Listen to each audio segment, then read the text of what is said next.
Okay, మూడో మాట ఎవరిది? 10 నిమిషాలు. దేవునికి స్తోత్రం. నాకు నా ముందు చెప్పిన వారు టీచర్ కనుక టైమాన్ని దృష్టిలో ఉంచుకొని 10 నిమిషాలకి 12 నిమిషాలు చెప్పారు. శారక్క కొంచెం లెక్చరర్గా కూడా పనిచేశారు కాబట్టి 15 నిమిషాలు చెప్పారు. నేను థ్యాంక్ యూ. దేవునికి స్తోత్రం. హల్లెలూయా. అనుకున్న వాళ్ళు ఒకసారి దేవుని స్తోత్రాలు చెప్దాం. హల్లెలూయా. మంచిది, దేవుడిచ్చిన అవకాశం బట్టి ప్రభువుని స్తుతిస్తూ ఉంటున్నాను. అలానే మరి వేదిక పైన ఉన్నటువంటి సేవకులకి, అలానే అవకాశం ఇచ్చినటువంటి సేవకులకి మరి వందనాలు తెలియచేస్తూ ఉంటున్నాను. థ్యాంక్ యూ పాస్టర్ గారు. అలానే దూర ప్రాంతం నుంచి వచ్చి కూర్చొని తను ప్రసంగించాలి కానీ కూర్చొని వింటున్నారు. మరి దైవజనులకు కూడా వందనాలు తెలియచేస్తూ ఉంటున్నాను. దేవునికి స్తోత్రం. హల్లెలూయా. మీకు కూడా వందనాలు అందరికీ. దేవునికి స్తోత్రం. ఎందుకంటే చెప్పే వాళ్ళకన్నా వినే వాళ్ళకి ఎక్కువ ఓపిక ఉండాలి కదా. సో అందుకే మనం కొన్ని విషయాలే చూస్తూ ఉంటున్నాం. ఇక్కడ ఉన్న వారు అందరూ కూడా మైక్ ఇస్తే గంటల తరబడి ప్రసంగాలు చేసేటువంటి వారు ఉన్నారు. దేవునికి స్తోత్రం. హల్లెలూయా. అందుకే బైబిల్ కూడా తెరవకోకుండా వింటున్నారు. దేవునికి స్తోత్రం. దేవునికి మహిమ కలుగును గాక. హల్లెలూయా. నా ముందు కూడా సేవకురాళ్ళు ఉన్నారు. వాళ్ళు కూడా చక్కగా వాక్యాన్ని బోధించగలరు. వారికన్నా ఎక్కువగా మీకే ఎక్కువ వాక్యం తెలుసు. ఎందుకో తెలుసా? మేము బోధిస్తాం కానీ ఎక్కువ వినడానికి అవకాశం ఉండదు. ఎక్కడికి వెళ్ళినా కూడా మీరు ఎక్కడికి వెళ్ళినా కూడా వింటూనే ఉంటారు కదా. దేవునికి స్తోత్రం. సో ఈ యొక్క గుడ్ ఫ్రైడే దినాన కొన్ని విషయాల్ని మనం ధ్యానం చేసుకుంటూ మనం ముందుకు వెళ్దాం. నేను డిగ్రీ చదువుతున్న సమయంలో ఒక 4 సంవత్సరాలు ఒక మారుమూల ప్రాంతానికి వెళ్ళి దేవుని యొక్క పరిచయం చేయడం జరిగింది. అయితే గత సంవత్సరంలో కూడా ఆ విషయాన్ని నేను చెప్పాను. సో ఏంటంటే గుడ్ ఫ్రైడే అనేటువంటిది మనం ఆలోచన చేసినప్పుడు గుడ్ అంటే ఏంటి? మంచిది. ఫ్రైడే అంటే శుక్రవారం, అంతే కదా. గుడ్ ఫ్రైడే అంటే అర్థం కాని విషయం ఏంటంటే చాలామంది అన్యజనులకి యేసు ప్రభుల వారు చనిపోయిన దినాన్న ఎందుకు గుడ్ ఫ్రైడే అంటారు అనేటువంటిది ఒక ప్రశ్న ఉంటుంది. దానికి మనం ఖచ్చితంగా సమాధానం చెప్పేటువంటి వారంగా ఉండాలి. ఉదయకాల సమయంలో మరి నాకు పర్మిషన్ కొరకు, నేను డ్యూటీ నుంచి బయటికి రావడానికి పర్మిషన్ కొరకు ఈరోజు గుడ్ ఫ్రైడే సార్ నేను చర్చ్కి వెళ్ళాలని అడిగినప్పుడు వారు కొన్ని విషయాలు అడగడం జరిగింది. సో వారికి సమాధానం చెప్పడం జరిగింది. అయితే మనం ఆలోచన చేయవలసినటువంటి విషయం ఏంటంటే ఒక మంచి వ్యక్తి చనిపోయినట్లయితే ఎవరు కూడా మంచిది అని నోటితో పలుకుతారు. ఎవరైనా పలుకుతారండి? అదే ఎవరైనా నచ్చని వ్యక్తి చనిపోయారు అనుకోండి, పోతే పోన్లే మంచే జరిగింది అన్నట్లుగా ఆలోచన చేస్తారు కదా, ఏదైనా మనుషులకు హాని చేసేటువంటి ఆ యొక్క మనుషుల్ని మనం చూసినప్పుడు. అయితే మనం దేవుని యొక్క సన్నిధిలో మనం ఆలోచన చేసినట్లయితే మన జీవితాల్లో ఆయన చేసినటువంటి మేలులన్నీ కూడా మనం జ్ఞాపకం చేసుకోవాల్సినటువంటి దినముగా మనం ఆలోచన చేయాలి. కేవలం ఈరోజు మాత్రమే కాదు, ప్రతి క్షణము కూడా ప్రభు కొరకు జీవించవలసినటువంటి అవసరత ఎంతైనా ఉంటున్నది. అయితే ఆ గ్రామంకి వెళ్ళి సువార్త ప్రకటిస్తున్నటువంటి సమయంలో దాదాపుగా 4 సంవత్సరాల అలా పరిచయకి వెళ్తున్నప్పుడు నేను ఒక చిన్న ఆ యొక్క చెట్టు కింద ఆ యొక్క ఉన్నటువంటి ఒక 10-15 మంది, తర్వాత ఒక 20 మంది వరకు అలా కూర్చునేటువంటి ఒక స్థలం, ఆ యొక్క స్థలంకి ఎదురుగానే ఒక వ్యక్తి ఉండేటువంటి వాడు, ఫుల్గా తాగేటువంటి వ్యక్తి. అయితే ఫ్రైడే వచ్చిన తర్వాత ఈరోజు కూడా తాగేవి ఏంటంటే తను చెప్పాడు ఏంటంటే యేసు ప్రభుల వారు, చెప్పండి, యేసు ప్రభు ఏం చేశారంట?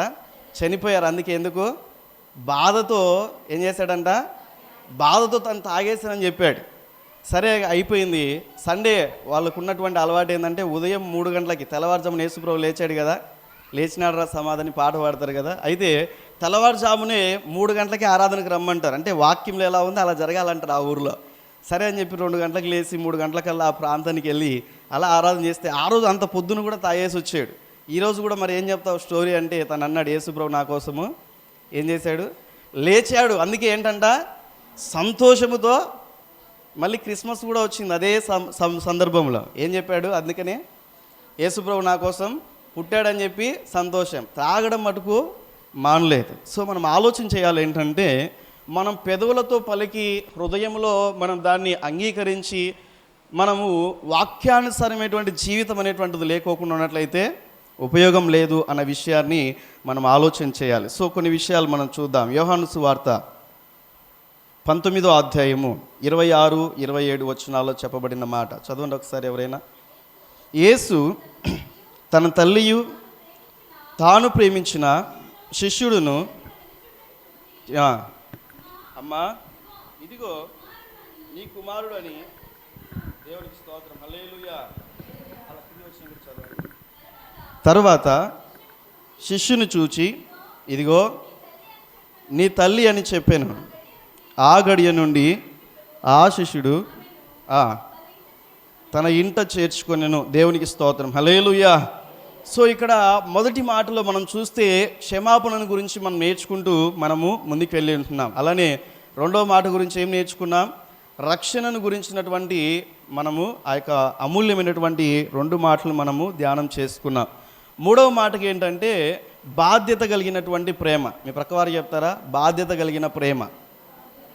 యేసు ప్రభు వారు చూపించిన, చెప్పండి ప్రక్కవారు, యేసు ప్రభు చూపించిన, పక్కన చెప్పట్లేదు మీరు, యేసు ప్రభు చూపించిన బాధ్యత గల ప్రేమ.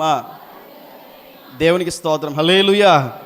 సో ఇక్కడ మనం ఆలోచన చేసినప్పుడు సాధారణంగా మనం అందరం కూడా ఆలోచన చేస్తే ఎవరైనా కూడా ఆ యొక్క బంధకాల్లో ఉన్నప్పుడు, లేకుంటే అనారోగ్యంలో ఉన్నప్పుడు, బలహీనతలో ఉన్నప్పుడు ప్రక్క వారి గురించి ఆలోచించడం కన్నా వారి గురించి వారు ఎక్కువగా ఆలోచన చేస్తూ ఉంటారు. సాధారణంగా జరిగేటువంటి పని అది.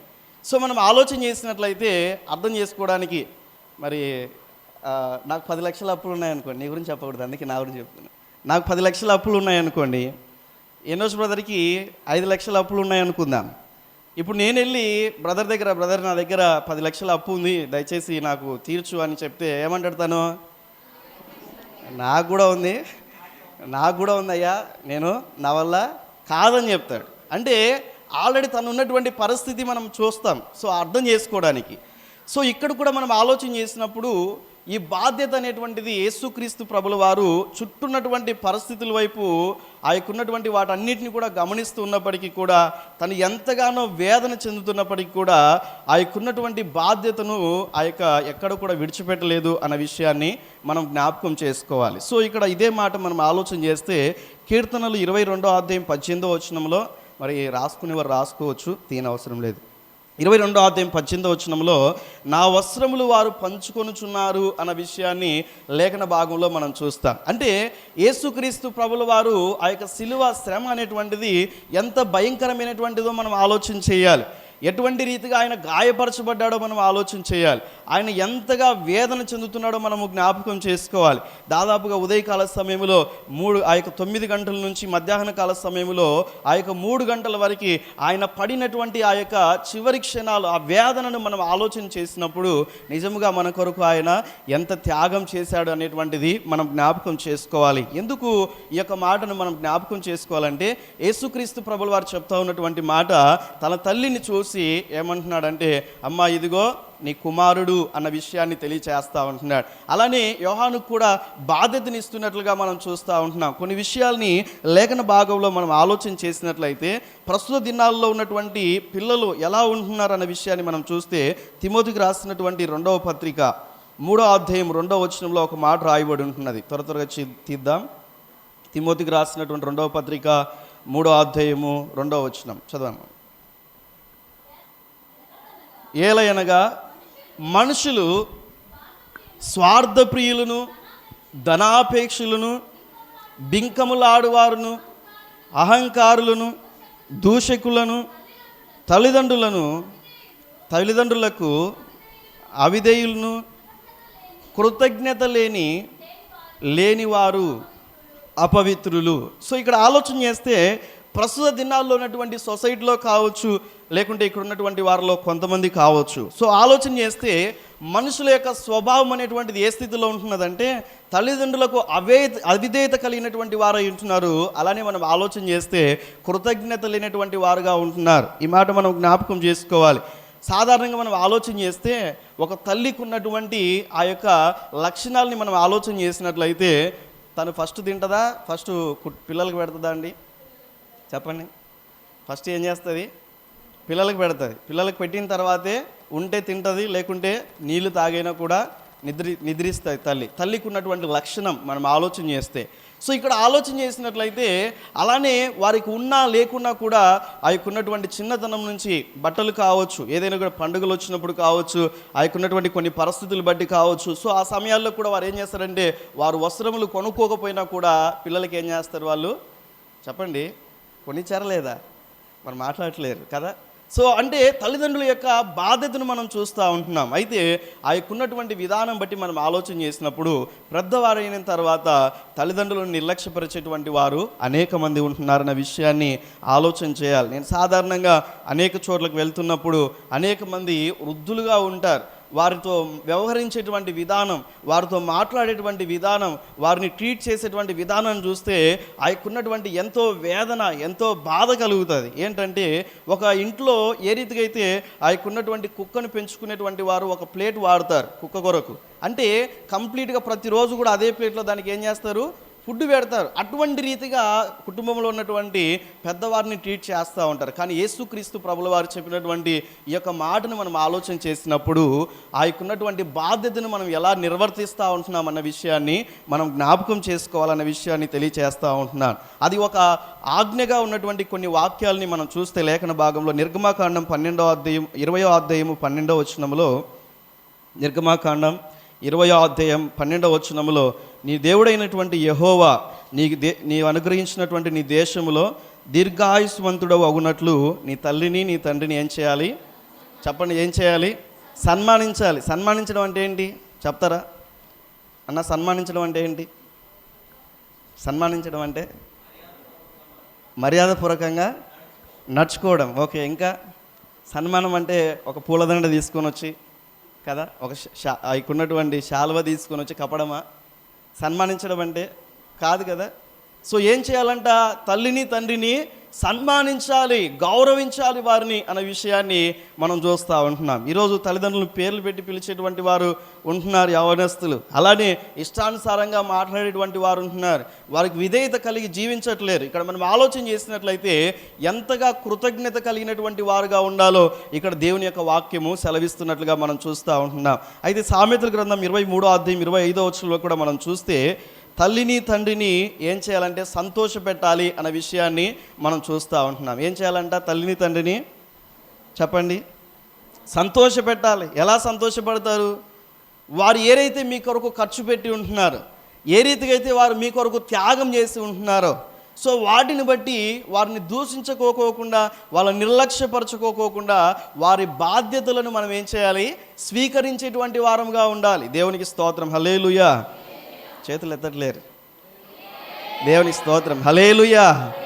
సో ఆలోచన చేస్తే ఆ బాధ్యతలు మనం తీసుకునేటువంటి వారముగా ఉండాలి అన్న విషయాన్ని జ్ఞాపకం చేసుకోవాలి. సో ఆ ఉన్నటువంటి మన జస్ట్ని మీకు ఒక అర్థం చేసుకోవడానికి ఒక మాట చెప్తా ఉంటున్నా. నాకైతే జాబ్ చేయాలని అసలు ఇష్టం ఉండేది కాదు. ముందు డిగ్రీ వరకు జాబ్ చేయాలని ఉండేది. తర్వాత డిగ్రీ టైంలో ఆ ఉన్నటువంటి సెమినార్కి వెళ్ళినప్పుడు దేవుడు నాతో మాట్లాడినప్పుడు ఫుల్ టైం మినిస్ట్రీ వెళ్ళాలని నాకు ఆశ కలిగింది. అలానే దేవుడు కొన్ని ప్రవచనాత్మకమైనటువంటి దేవుని యొక్క మాటల ద్వారా నేను బలపరచబడి దేవుని యొక్క సన్నిధిలో పరిచర్య చేయాలని నిర్ణయించుకున్నాను. అయితే కుటుంబ పరిస్థితులన్నింటిని బట్టి దేవుని యొక్క వాక్యాన్ని నెరవేర్చాలన్న ఆలోచన బట్టి ఆ ఉన్నటువంటి సేవకులు ఏం చేశారంటే కొన్ని రోజులు నువ్వు జాబ్ చేయని చెప్పారు. సో నేను అర్థం కావడానికి మీకు చెప్తా ఉంటున్నాను.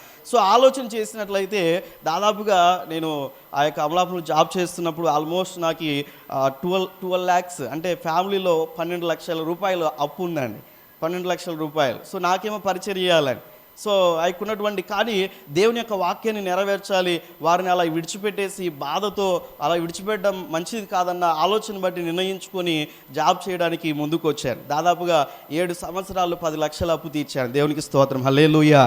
ఎందుకు ఈ మాట చెప్తున్నానంటే వాళ్ళెవరో చేశారు వీళ్ళెవరో చేశారు కాదు, మనము మన క్రియల ద్వారా ఎలా చేస్తూ ఉంటున్నాం అన్నటువంటిది ఆలోచన చేయాలి. దేవునికి స్తోత్రం, హల్లెలూయా. దేవునికి మహిమ కలుగునుగాక. సో మనం ఆలోచన చేస్తే దేవుని యొక్క సన్నిధిలో మనం అర్థం చేసుకోవాలి, మనం వాళ్ళకి ఎంతవరకు మనం సపోర్టుగా ఉంటున్నాం అనేటువంటిది ఆలోచన చేయాలి. అలానే వారికి ఆర్థికంగా మాత్రమే కాదు, కానీ వారికి చూసుకునేటువంటి విషయంలో, వారిని మాట్లాడేటువంటి విషయంలో, అన్ని విషయాల్లో కూడా మన బాధ్యతను ఎలా గుర్తిస్తూ ఉంటున్నాం అనేటువంటిది మనం ఆలోచన చేయాలి. కాబట్టి ఇక్కడ తల్లిని తండ్రిని ఏం చేయాలంట? సన్మానించాలి అన్న విషయాన్ని మనం లేఖన భాగంలో మనం చూస్తూ ముందుకు వెళ్తూ ఉంటున్నాం. దేవునికి స్తోత్రం, హల్లెలూయా. అలానే హెచ్చరికతో కూడిన ఒక మాట కూడా మనం చూస్తే మత్తయి సువార్త 15వ అధ్యాయం 4వ వచనంలో మనం చూస్తే మత్తయి సువార్త 15వ అధ్యాయము 4వ వచనంలో మనం చూస్తే చదవండి ఒకసారి. తల్లిదండ్రులను ఘనపరచుమనియు తండ్రి అయినను తల్లినైనను దూషించువాడు. ఇక్కడ మనం ఆలోచన చేసినట్లయితే ఇక్కడ మరణం కలుగుతుందంట వాళ్ళు దూషిస్తే. ఎన్నిసార్లు మీ తల్లిదండ్రులు దూషించారు? సో ఆలోచన చేద్దాం. ఎన్నిసార్లు ఆయనకున్నటువంటి పేరెంట్స్ని నీకేం తెలుసు కదా, మన భాషలో మనం మాట్లాడండి,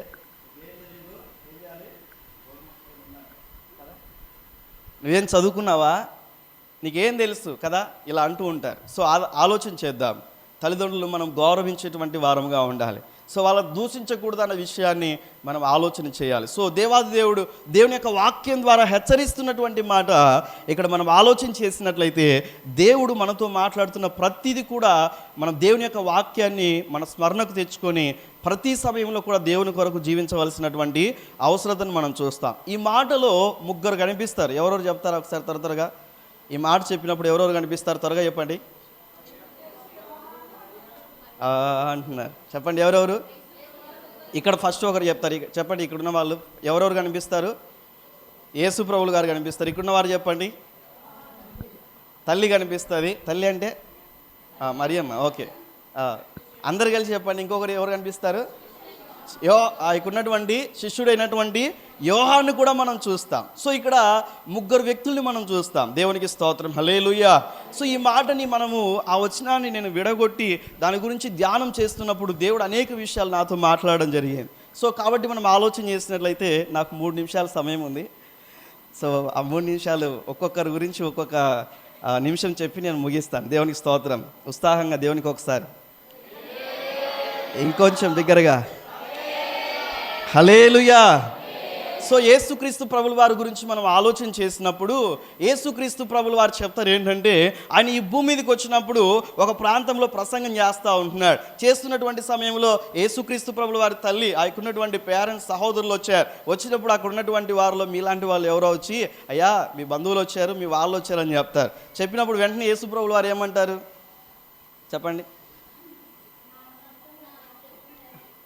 నా చిత్తమును నెరవేర్చువాడే నా సహోదరి, నా తల్లి, నా సహోదరుడని యేసు ప్రభులు వారు చెప్తారు. అంటే ఆయన ఈ భూమి మీదకి వచ్చినప్పుడు ఆలోచన చేస్తే ఈవెన్ దో ఆయన బాధ్యత వహిస్తున్నప్పటికీ కూడా, బాధ్యత కలిగి ఉన్నప్పటికీ కూడా యేసుక్రీస్తు ప్రభుల వారి యొక్క ఆలోచన అంతా కూడా మనం ఆలోచన చేస్తే పైనున్నటువంటి వాటిని అనగా తండ్రి చిత్తాన్ని నెరవేరుస్తున్నట్లుగా మనం లేఖన భాగంలో మనం చూస్తూ ఉంటున్నాం. కాబట్టి మనం ఆలోచన చేసినట్లయితే ఆయన 30 సంవత్సరాలు విధేయత కలిగినటువంటి వాడుగా మనం చూస్తూ ఉంటున్నాం. అలానే ఈ 3.5 సంవత్సరంలో దేవునికి విధేయుడుగా ఉంటూ, అలానే కుటుంబానికి కూడా విధేయత కలిగి జీవిస్తూ దేవుని యొక్క చిత్తాన్ని నెరవేర్చినట్లుగా మనం లేఖన భాగంలో మనం చూస్తూ ఉంటున్నాం. దేవునికి స్తోత్రం, హల్లెలూయా. సమయం లేదు కనుక వచనాలు చెప్తాను, తర్వాత మీరు చదువుకోవాల్సిందిగా నేను మీకు తెలియచేస్తూ ఉంటున్నాను. మత్తయి సువార్త 12వ అధ్యాయము 50వ వచనంలో మనం చూస్తే, మత్తయి సువార్త 12వ అధ్యాయం 50వ వచనం జస్ట్ నోట్ చేసుకునండి. పరలోకమందున్నటువంటి నా తండ్రి చిత్తము దేవునికి స్తోత్రం, హల్లెలూయా. యోహాను సువార్త 4వ అధ్యాయం 34వ వచనంలో కూడా మనం చూస్తే, నన్ను పంపిన వాని యొక్క చిత్తం నెరవేర్చుటయే నా పని అంటున్నాడు. అదే నా తుది ముట్టించేటువంటి ఆ యొక్క అంతిమం అంటే చివరిగా ఉన్నటువంటి ఆలోచన అన్న విషయాన్ని మనం జ్ఞాపకం చేసుకోవాలి. అదే నాకు ఆహారం కూడా అంటాడు. దేవునికి స్తోత్రం, హల్లెలూయా. సో ఇక్కడ ఆలోచన చేసినప్పుడు యేసుక్రీస్తు ప్రభుల వారు తండ్రి యొక్క చిత్తాన్ని నెరవేర్చడానికి వచ్చాడు. 6వ అధ్యాయము యోహాను సువార్త 39వ వచనంలో కూడా మనం చూస్తే, నా చిత్తాన్ని నెరవేర్చుకోవడానికి కాదు ఈ భూమి మీదకి వచ్చింది, తండ్రి చిత్తాన్ని నెరవేర్చడానికి అన్న విషయాన్ని. దేవునికి స్తోత్రం, హల్లెలూయా. మీ ప్రక్కవారితో చెప్తారా? చెప్పండి మీ ప్రక్కవారితో. ఈ భూమి మీద నీ చిత్తం జరగడానికి కాదు, దేవుడు ఈ లోకానికి పంపించింది. చెప్పండి మీ ప్రక్కవారు చెప్పండి. దేవుడు ఈ లోకానికి పంపించింది నీ చిత్తాన్ని చేసుకోవడం కాదు, నీ ఉద్యోగం కాదు, నీ చదువు కాదు, నీ వ్యాపారం కాదు. ఇవన్నీ ఉన్నప్పటికీ వాటికన్నా ప్రాముఖ్యంగా దేవుని యొక్క చిత్తాన్ని నీవు నెరవేర్చాలి. చెప్పండి మీ ప్రకారం, దేవుని యొక్క చిత్తాన్ని నెరవేర్చాలి. దేవునికి మహిమ కలుగును గాక, హల్లెలూయా. సో ఇక్కడ ఆలోచన చేసినట్లయితే మనం దేవుని యొక్క చిత్తాన్ని నెరవేర్చేటువంటి వారముగా ఉండాలి. కొంతమంది ఉంటారు చదువుకునేటువంటి వారు, వాళ్ళు తెల్లాడితే బుక్స్ చేస్తారు, చదువుతూ ఉంటారు. ఇంకా రాత్రి అయినా అదే పనే, నిద్రపోయేటప్పుడు తప్ప ఇంకేం చేస్తారు? చదువుతానే ఉంటారు. బైబిల్ చదువుతారా? 10 గంటలు బుక్స్ చదువుతారు, చదువుతా లేదా? 10 గంటలు బుక్స్ చదువుతారు, 1 గంట బైబిల్ చదవారు. మళ్ళీ ఏంటి, క్రైస్తవ్యముగా మనం ముందుకెళ్తే ఉపయోగం ఉండదు. సో మనం ఆలోచన చేయాలి కదా. సో మనం అర్థం చేసుకుందాం. సో మన గంటలు డ్యూటీకి ఆఫీస్కి వెళ్ళేటువంటి వారు ఉన్నారు. ఇక్కడ 8 గంటలు ఉద్యోగానికి ఇస్తూ ఉంటున్నారు. ఎన్ని గంటలు దేవుని కొరకు ఇస్తూ ఉంటున్నాం? మనం ఆలోచన చేయాలి. దేవునికి స్తోత్రం. హల్లెలూయా, హల్లెలూయా. సో ఆలోచన చేయాలి. సో ఇక్కడ ఆలోచన చేస్తే మనం దేవుని యొక్క మాటలో నుంచి యేసుక్రీస్తు ప్రభుల వారు దేవుని యొక్క చిత్తాన్ని నెరవేర్చాలి, అదే నాకు ఆహారమై ఉంటున్నది అని తెలియచేసినట్లుగా మనం లేఖన భాగంలో మనం చూస్తూ ఉంటున్నాం. దేవునికి స్తోత్రం. హల్లెలూయా. నా భాషలో 1 నిమిషం అయిపోయింది. దేవునికి స్తోత్రం. రెండవదిగా ఎవరు గుర్తుకు వస్తారు? జర్మన్ టైం బాగా. రెండవ మాట చూద్దాం. రెండవదిగా ఎవరు కనిపిస్తారు? మరియమ్మ కనిపిస్తుంది. చూడండి, మరియ గురించి మనం ఆలోచన చేస్తే చెప్పండి మీరే, మరియ గురించి చెప్పండి మీరే. వందే భారత్లాగా వెళ్ళిపోవాల్సింది వస్తుంది. చెప్పండి. పరిశుద్ధాత్మ ద్వారా గర్భం ధరించింది, దేవుని చిత్తాన్ని అంగీకరించింది, దేవుడు ఆమె జీవితంలో కార్యం చేశాడు. చాలా జాగ్రత్తగా ఆలకిస్తే ఆమె ప్రభు కొరకు నిందలు అనుభవించింది. ఎందుకో తెలుసా? చాలా పరిశుద్ధంగా మనం ఆలోచన చేసినప్పుడు వివాహం కాకుండా ఒక స్త్రీ ఆయనకున్నటువంటి, లేకుంటే ఒకరు ఎవరైనా కూడా గర్భము ధరిస్తే ఆయనకున్నటువంటి సొసైటీలో ఉన్నటువంటి ప్రజలు ఎలా అనుకుంటారు కదా. మనం ఆలోచన చేద్దాం. ఆమె నిందలు భరించి ఉంటుందంటారా లేదంటారా? కాబట్టి ఎన్నో ఆయనకున్నటువంటి ప్రభు కొరకు ఆ వేదన అనేటువంటిది పొందుకున్నట్లుగా మనం లేఖన భాగాల్ని అర్థం చేసుకోగలం. అయితే అయినప్పటికీ కూడా దేవుని యొక్క చిత్తాన్ని నెరవేర్చడానికి ముందుకు వెళ్ళినట్లుగా లేఖన భాగంలో మనం చూస్తూ ఉంటున్నాం. దేవునికి స్తోత్రం. హల్లెలూయా, హల్లెలూయా. సో మనం ఆలోచన చేస్తే నేను చెప్పాలనుకున్నటువంటి మాట, ఆయనకున్నటువంటి యేసుక్రీస్తు ప్రభుల వారు అలానే మరియమ్మ గురించి మనం ఆలోచన చేస్తే ఒక సందర్భంలో సిమియోను అనేటువంటి ఆ యొక్క వ్యక్తి పలికినటువంటి ఒక మాట మనం చూస్తే మరియ యొక్క హృదయంలో ఖడ్గము గురించినటువంటి మాట తెలియజేస్తాడు. జస్ట్ ఒక మాట మీకు తెలియజేసి నేను ప్రార్థన చేస్తాను. యోహాను సువార్త, లూకాసు సువార్త 2వ అధ్యాయం 35వ వచనంలో రాయబడిన మాట. లూకాసు సువార్త 2వ అధ్యాయం 35వ వచనంలో, మరియ హృదయములో ఖడ్గము దూసుకొని పోవునని ఆయన తల్లి అయిన మరియతో చెప్పెను. సో ఇక్కడ ఆలోచన చేస్తే 2 వీక్స్ బ్యాక్ ఎస్తేర్కి టైఫాయిడ్ ఫీవర్ వచ్చి చాలా సఫర్ అయింది. హాస్పిటల్కి వెళ్ళాను, ట్రీట్మెంట్ చేయించాను. ఇంటికి వచ్చిన తర్వాత బాగా కూర్చున్నాము. ఆయనకున్నటువంటి విధానం బట్టి ఇడ్లీ నేనే కలిపి తినిపించాను తను బలహీనంగా ఉన్నప్పుడు. అయితే ఆ యొక్క తిన్న తర్వాత వితిన్ ఒక 10 మినిట్స్లో ఇక ఉన్న విధానం బట్టి కంప్లీట్గా తను మొత్తం బాడీ అంతా సివరింగ్ అయిపోతుంది. లోపల పండ్లు కొరకడము, తర్వాత ఇక ఉన్నటువంటి విపరీతమైనటువంటి రీతిగా బాగా ఎక్కువగా బాడీ అంతా సివియర్గా అతను బాధపడుతూ ఉంది. ఆ సమయంలో నా యొక్క ఎదురుగానే చూస్తూ ఉన్నాను, నాకు ఏం చేయలేనటువంటి పరిస్థితి. కంప్లీట్గా తను ఎంతగా అంటే కళ్ళ ముందు చూస్తూ ఉన్నాను, చాలా సఫర్ అయింది. తను 2 బ్లాంకెట్స్ మందం ఉన్నటువంటి బ్లాంకెట్స్ కప్పారు. అయినప్పటికీ కూడా తను చలి అనేటువంటిది ఆగలేదు. భయం వేస్తుంది ఒక సైడ్ నుంచి. లోపల హృదయంలో ఏమో ప్రార్థన చేస్తూ ఉంటున్నాను. నేను అనుకున్నాను మరో క్షణంలో తను ఉండదు అనుకున్నాను. అటువంటి పరిస్థితి వచ్చింది. సో సాధారణంగా ఆలోచన చేస్తే నాకు తనకున్నటువంటి ఆ యొక్క వివాహ వ్యవస్థలో ఉన్న సంబంధం కేవలం 4 సంవత్సరాలు. ఆలోచన చేస్తే కేవలం ఒక వ్యక్తి మనతో ఉన్నప్పుడు 4 సంవత్సరాలు ఉన్నటువంటి ఈ యొక్క సంబంధంలోనే నాకు అంత వేదన, అంత బాధ, అంత దుఃఖం వచ్చినప్పుడు యేసుప్రభుల వారి యొక్క తల్లి ఆ సమయంలో ఎంత వేదన చెందింటుంది అనేటువంటిది ఆలోచన చేయాలి. ఆమె ఎంత కళ్ళ ముందర తను పెంచుకున్నటువంటి కుమారుణ్ణి, తను చూస్తున్నటువంటి కుమారుణ్ణి కళ్ళ ముందర ఆ వేదనను చూస్తున్నప్పుడు, కళ్ళ ముందరే ఆ యొక్క రీతిగా కొట్టబడుతున్నటువంటి సమయంలో ఆ తల్లి ఎంత వేదనకు గురైపోయి ఉంటుంది, ఎంత వేదనకు గురైపోయి ఉంటుంది సాధారణంగా మనం ఆలోచన చేస్తే. కాబట్టి ఆ పెయిన్ని మనం అర్థం చేసుకున్నప్పుడు ప్రభు కొరకు జీవించడం మనం ప్రారంభిస్తాం. సో అలా ఆలోచన చేసినప్పుడు మరియ దేవుని యొక్క చిత్తాన్ని నెరవేర్చినట్లుగా మనం చూస్తూ ఉంటున్నాం.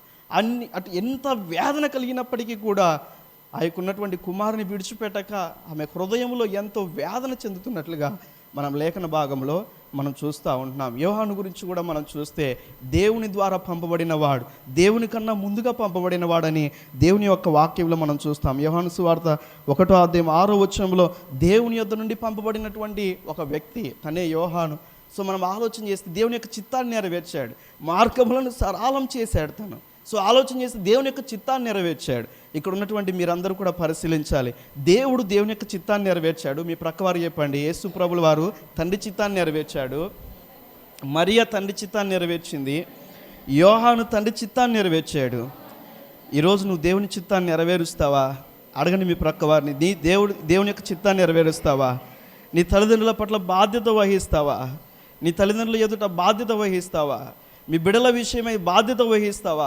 ఆలోచన చేద్దాం. అందరూ కూడా ఒక్క నిమిషం ప్రార్థన చేసుకుందాం. ఒక్క నిమిషం ఎవరు మటుకు వారు ప్రభు సన్నిధిలో, అయ్యా నేను బాధ్యత లేనటువంటి వ్యక్తిగా జీవిస్తుంటే నన్ను క్షమించు ప్రభువా, దేవా ఎన్ని రోజులు ఇటువంటి జీవితం ఉంటే నన్ను క్షమించు ప్రభు అని ఒకసారి ప్రభువుని అడుగుదాం. ఎఫెసీ పత్రికలో 6వ అధ్యాయంలో ఒక తల్లిదండ్రులు ఎలా ఉండాలో వాక్యం చెప్తుంది, పిల్లలు ఎలా ఉండాలో వాక్యం చెప్తున్నటువంటి మాట. దేవుని యొక్క సన్నిధిలో మనం ఏ రీతిగా నడుచుకోవాలో దేవుడు స్పష్టంగా మాట్లాడుతూ వచ్చాడు. దేవుడు మాట్లాడిన లేఖన భాగాల్ని జ్ఞాపకం చేసుకున్నా. బాధ్యత వహిస్తున్నావా? నీ తల్లిదండ్రుల ఎడల వాళ్ళు వృద్ధాపంలో ఉన్నప్పుడు నిర్లక్ష్యపరుస్తూ ఉంటున్నావేమో, ఇష్టానుసారంగా మాట్లాడుతున్నావేమో, వారికి ఆహారం పెట్టలేకున్నటువంటి పరిస్థితుల్లో ఉంటున్నావేమో, కనీసం కూర్చొని ప్రేమగా ఒక 10 నిమిషాలు కూడా మాట్లాడినటువంటి బిజీలో ఉంటున్నావేమో. ఒకసారి ఆలోచన చేద్దాం. ప్రభు హెచ్చరిస్తూ ఉంటున్నాడు. ఎవరైనా కావచ్చు ఇక్కడున్న వారిలో దేవుడు మాట్లాడుతున్న మాట. తల్లిదండ్రులుగా ఉన్నవారు మీ బిడ్డల పట్ల దేవుడు ఇచ్చినటువంటి బాధ్యత నెరవేర్చే విషయంలో నిర్లక్ష్యపరచకూడదని దేవుడు మాట్లాడుతుంటున్నాడు. దేవా మీకు వందనాలు చెల్లిస్తూ ఉంటున్నాం. దేవా మీ వాక్కుల ద్వారా మాతో మాట్లాడినందుకే మీకు వందనాలు.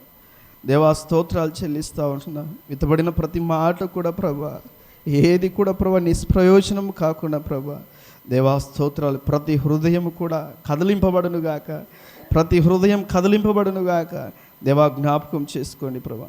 దేవాన్ని చిత్తాన్ని నెరవేరుస్తూ, దేవా మీరు లేఖనం సెలవిచ్చిన రీతిగా క్రీస్తు కూడా లేపడిన వారైతే పైనటువంటి వాటిని వెతకమని మీరు లేఖనం బట్టి స్తోత్రాలు. దేవా మీరే వందనాలు చెల్లిస్తూ ఉంటున్నాం. దేవా ఈ ఉదయకాల సమయంలో ఈ 3వ మాట ద్వారా మమ్మల్ని బలపరిచినందుకే మీకే వందనాలు, నన్ను బలపరిచినందుకే మీకే వందనాలు. ఇక్కడున్న ప్రతి ఒక్కరిని బట్టి మీకే వందనాలు. మీరు వచ్చే వరకు ప్రభువా ఎవరి బాధ్యతలను వారు నిర్వర్తిస్తూ ముందుకెళ్ళడానికి సహాయం దయచేయమని యేసుక్రీస్తు నామములో ప్రార్థించడి వేడుకొని పొంది ఉంటున్నాం తండ్రి. ఆమేన్. అవకాశం ఇచ్చిన దేవునికి కృతజ్ఞతలు తెలియజేస్తా ఉన్నాను. హల్లెలూయా. మంచిది. ఈ సమయంలో 4వ మాట ఎవరికి ఇవ్వబడ్డది?